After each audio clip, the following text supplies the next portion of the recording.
your life,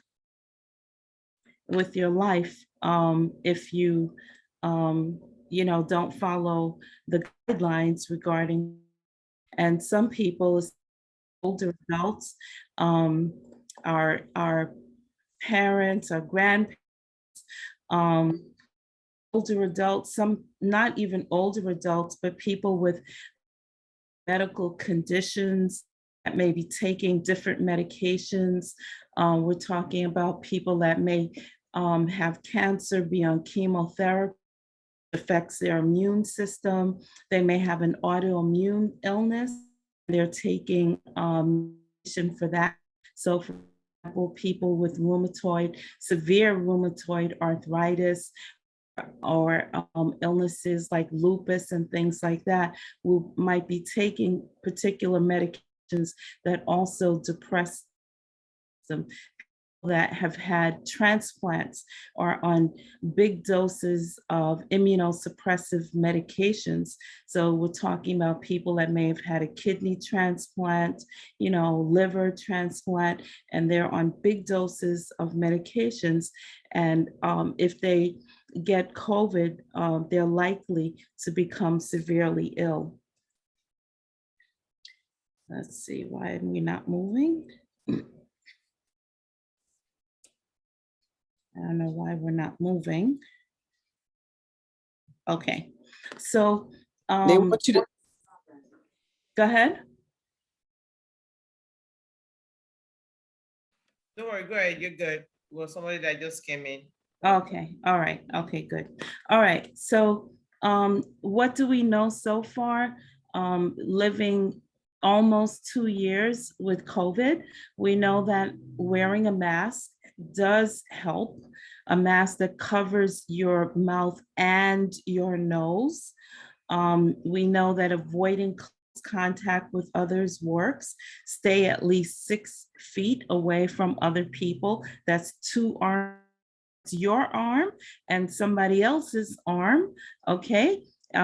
Fingertip to fingertip, and that is the distance that's recommended. Avoid crowds and poorly ventilated spaces. Wash your hands often, soap and water, okay?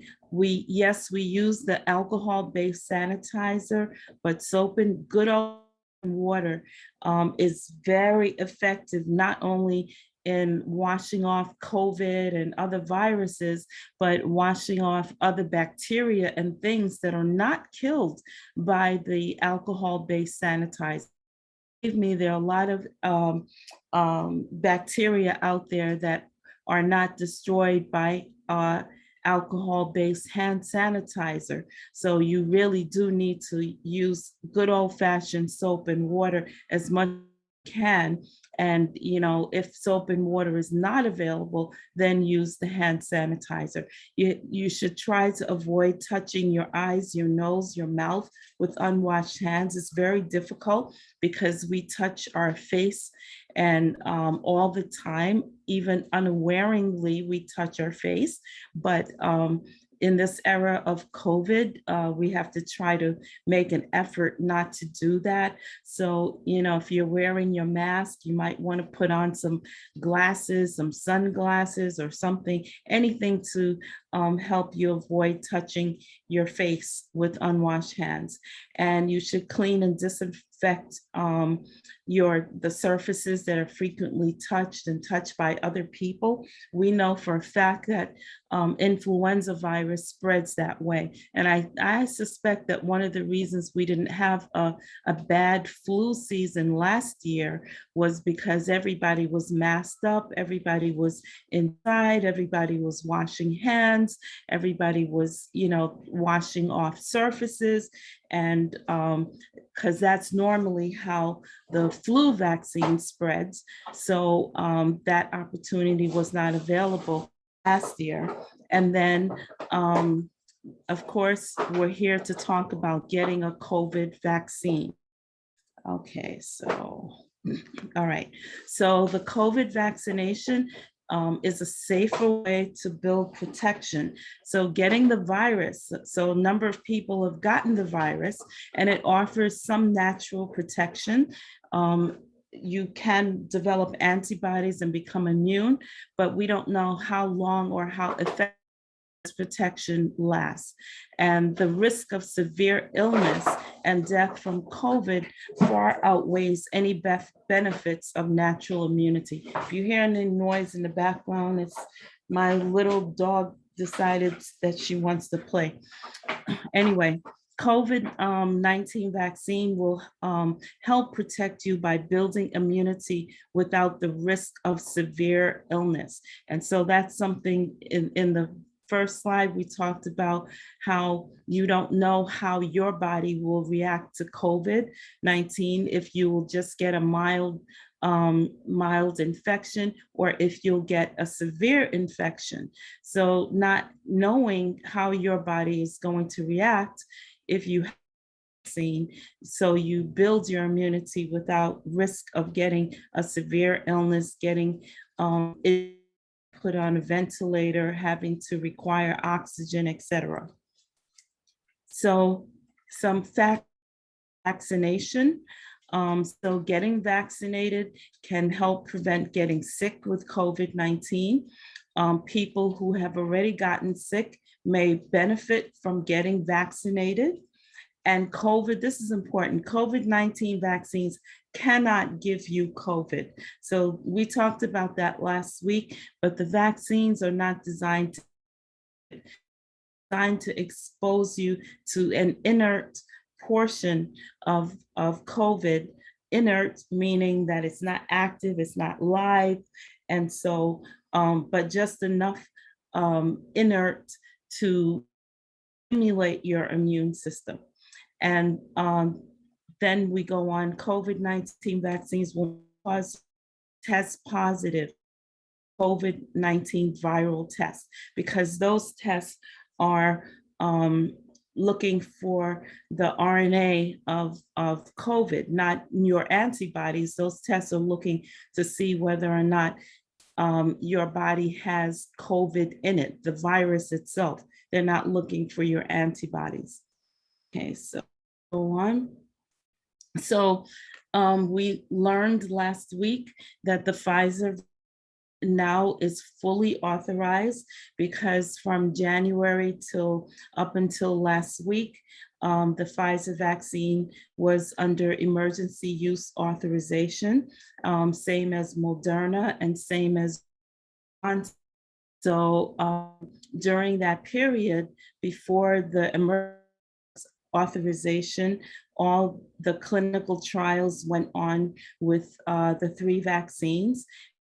Of the safety data was viewed, and that's why the FDA gave emergency use authorization. That Pfizer and soon Moderna and thereafter Johnson and Johnson will be fully authorized. It's not that they said, okay, it's done, it's over, we're not worried about it anymore, end of story. It doesn't work like that. The FDA and the CDC still closely monitor vaccine safety and side effects. And there are systems in place to report any adverse effects, any adverse outcomes after the fact. As a matter of fact, these vaccines go into what's called phase 4 trials. So the authorization is phase 3 clinical trials, but after the vaccine has been authorized, it goes into phase 4 trials, and they look at a larger population. So during the authorization, the numbers of people in the trials may have been a small group of people, but now we have millions of people that are vaccinated, and for the FDA and the CDC continue to monitor the millions of people now that have been vaccinated for any safety issues that come up. Okay, so however, after vaccination, we still have to protect. So we cover our nose and our mouth with a mask. We still need to stay at least 6 feet away from people with us. We still need to avoid crowds and poorly ventilated places. We still need to wash our hands, and we still need to clean and disinfect surfaces that we touch frequently. Now, why is that? Because we now have Delta variant, and the Delta variant is the predominant variant in the United States now. So um, the Delta variant, this slide compares the original COVID versus the Delta variant. So in the original COVID strain, one person might have two people. But with this Delta variant, as you can see from this slide, one person can infect to 5 people or more, because variant spreads more easily, and it may cause times as many infections as the original. So this is why you want the vaccine to help to protect you from hospitalization, severe infections, and death, and especially during this time of Delta variant. So again, the Delta variant is more contagious. Um, it's, you know, it's just more virulent. It's aggressive. It's an aggressive virus that just takes over. And perhaps had more people gotten vaccinated when the original virus was predominant, we might not be looking at a Delta variant now. But because the COVID virus replicates at such a high rate and so many errors during its replication, is survival of the fittest. So this virus, which is the Delta, is more prevalent and it's more contagious. It's high risk to unvaccinated people. So as we talked about last week, with the vaccination and the Delta variant, vaccinated people are protected at about 60 to 65% efficacy. But if you're unvaccinated, you don't even have that. You're talking about zero protection. So, and yes, fully vaccinated people, Delta variant breakthrough infections can spread the virus to others, but vaccinated people appear to spread the virus for a shorter period of time and don't seem to become as ill as people who are unvaccinated and have the Delta variant. So we're back to mask. Okay, mask.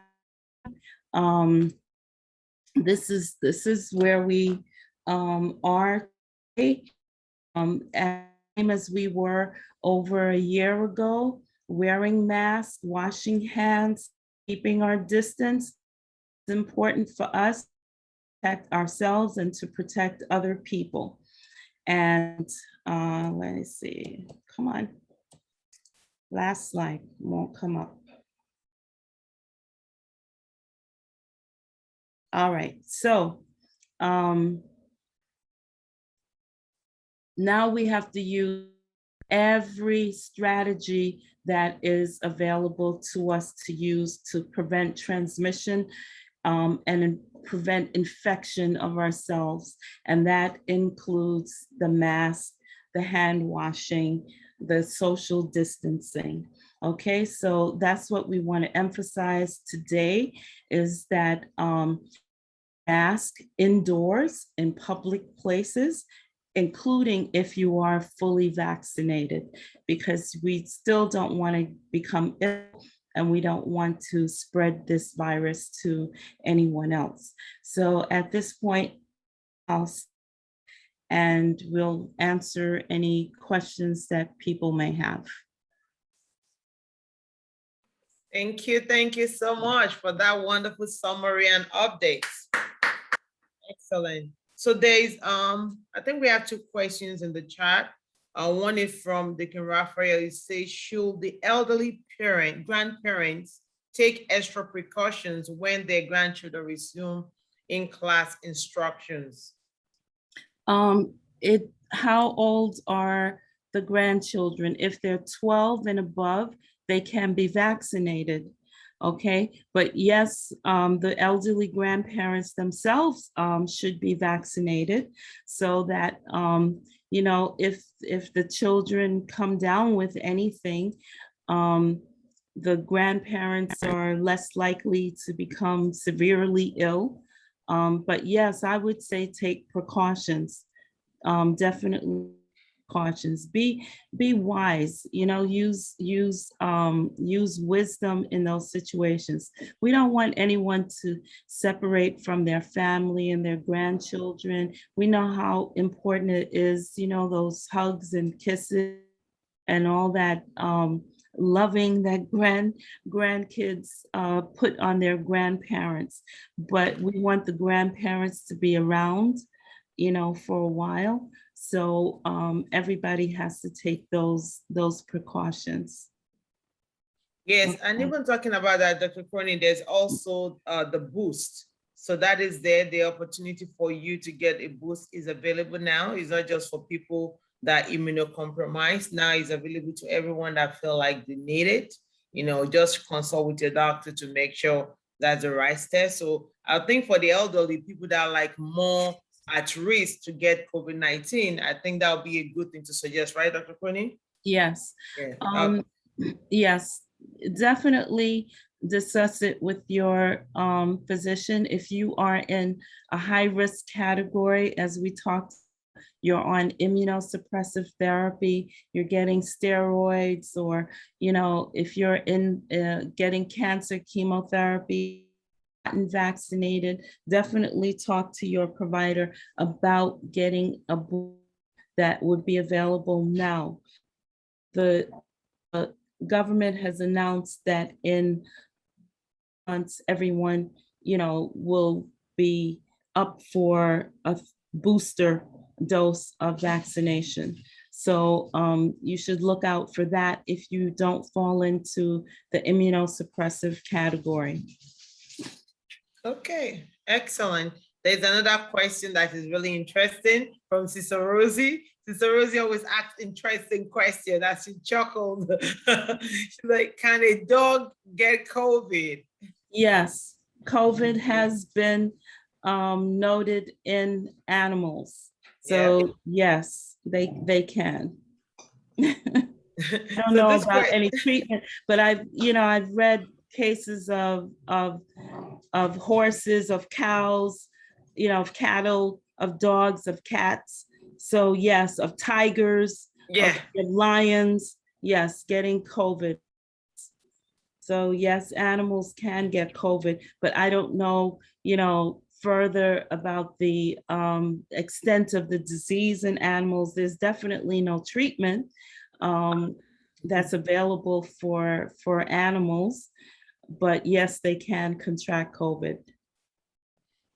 So there is a question regarding breakthrough infection, what that means. Okay. Dr. Quinn, you want to address that? And I can talk a little bit about Okay, it. so breakthrough is, so you've been vaccinated, fully vaccinated, and everything is going good. And then you come into contact with someone who has that aggressive Delta variant of the COVID virus, and you become infected because the efficacy of the vaccine was 95% in the original virus, but in the Delta variant, the efficacy of the vaccine drops to about 60%.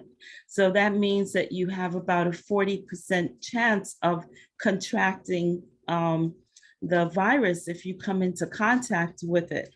The Delta, the aggressive variant of the virus. So that's what breakthrough means, that you have come into contact with this very aggressive variant and you have gotten infected with that aggressive variant of the virus. But because your body has already ramped up its immune system because of the vaccine, you're less likely to get as severely ill as someone who was unvaccinated. But yes, you can get infected, and yes, you can transfer that infection to someone else. Dr. Coney, I think at this point it's important to just sort of stress the importance of vaccination, the importance of following all those extra layers of protection that you mentioned. We can't get what they call pandemic fatigue. We have to sit tight and still be reminded that we're still in the middle of a pandemic. I know sometimes it's like get so tiring. I just want to hug someone. I just want to do this.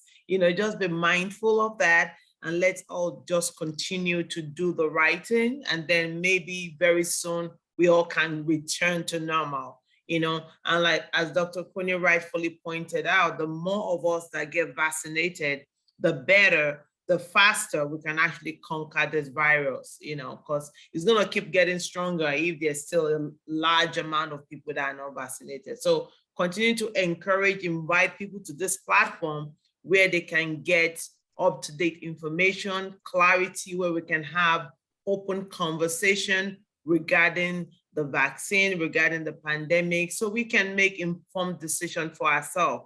I think one thing that keep on coming to my mind, Dr. Coney, is what you had mentioned a couple of weeks ago, and I spoke about it at an event last week, is that, they're saying that there's a certain group of people that were anti-vaxxers and they don't want people to get vaccinated, and they're claiming they are not vaccinated. And when I look at the data and I see how many percent of, in quote, the Caucasian people are vaccinated, I'm like, what are the ones that say they're unvaccinated? So we know for a fact from the data that some of these people are vaccinated, but they bring this story to our people of color to sort of, in another way, harm us, like reverse psychology, like, oh, don't worry, you don't need it, don't get it, it's gonna hurt you, whereas they've been vaccinated. And we even saw it all the way to the top leadership of this country try to sort of pretend like, oh, I didn't do it, I didn't want it. And then so it's happening. So let's be alert, let's be mindful, let's make informed decision, especially if you're immunocompromised, you have family member that are immunocompromised that you're living with, you want to do the right thing by them and keep them safe. At least I've been vaccinated is not close to a year, how many months? I can't remember, January. I don't know how many months. I don't know, much, 7 months or so. And Dr. Coney, Dr. Sunday, most people on this, we haven't grown to heads. I think the only thing I can say the side effect is I found that I talk too much a lot. So. And also at the same time, if you look at the percentage of the people we're seeing in the hospital nowadays with COVID, they are 90%. Is about 90% those who never got the vaccines. So it's very important that we get the vaccines because it even helps. And even the remaining about 10% that we see that got the vaccines before, most of them, majority of them are asymptomatic. They didn't show no symptoms. And the only way they knew they got it was probably they are traveling and they went and did to do their COVID test, and they somehow, the result was positive, and the treatment is even much better. So it's much better to get the vaccine than not getting it. Okay, thank you so much, Dr. Sunday, for that comment. Thank you, Dr. Coney. Let's see comments in the chat. I see something from, oh, that's a good point you brought, the kid. Raphael, I was thinking of that in my head. Okay, Sister Grace is asking, will the 3 vaccines have different booster each, or does one booster apply to all?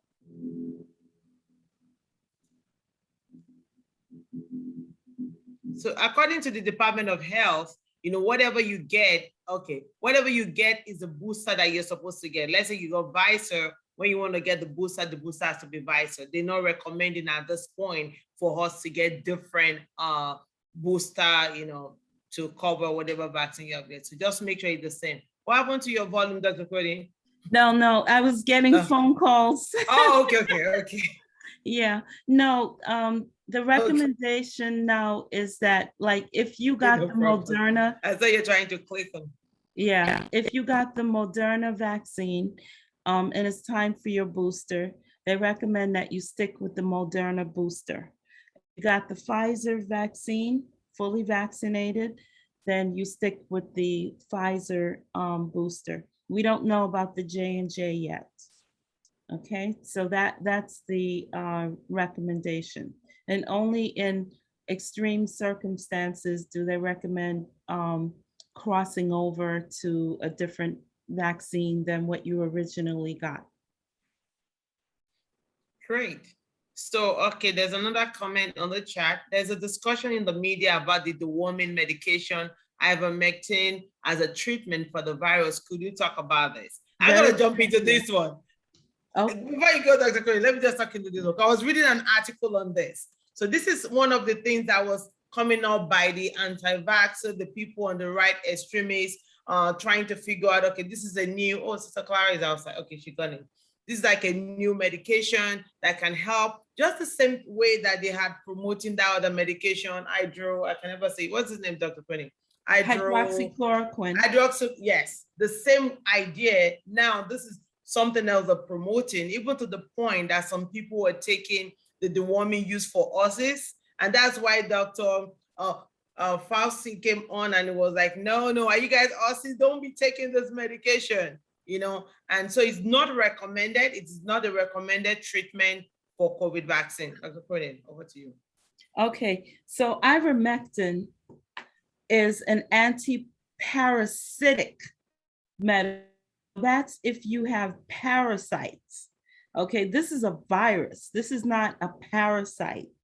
And is, I mean, we use it, but the people that are using it in the doses that are given to cattle and to animals, to horses, and those doses are very high because it should be based on weight. And as you know, a horse in a far more than a person does. But nevertheless, it doesn't work. It's not, COVID is not a parasite.